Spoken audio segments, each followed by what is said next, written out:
ఇది కేవలం ఒక జాతర కాదు, కోయదొరల రక్త త్యాగానికి నిలువెత్తు సాక్ష్యం. అడవి గుండెల్లో పుట్టిన ఆత్మ గౌరవ చరిత్ర ఇది. మేడారం అడవుల్లో పులి గుంపుల మధ్య ఆడుకుంటున్న పసి పాపగా సమ్మక్క దొరికింది. కోయ గిరిజనులు ఆ బిడ్డను అడవి తల్లి ప్రసాదంగా భావించి మేడారం గడ్డపై వీరనారిగా పెంచారు. కరువుతో ప్రజలు అల్లాడుతుంటే కాకతీయ రాజులు వేసిన బస్తవ సంఖ్యలను తెంచడానికి ఆ తల్లి సింహంలా గర్జించింది. మా అడవి బిడ్డల ఆకలి తీర్చలేని రాజుకు పన్ను కట్టే ప్రసక్తే లేదు అని యుద్ధానికి సిద్ధమైంది.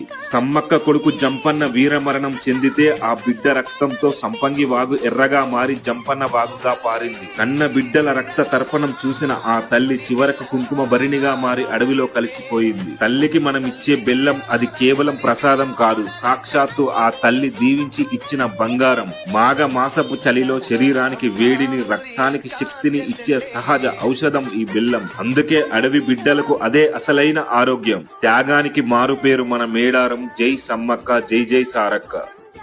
ఈ వీడియో నచ్చితే లైక్ చేసి షేర్ చేయండి. Download ShareChat.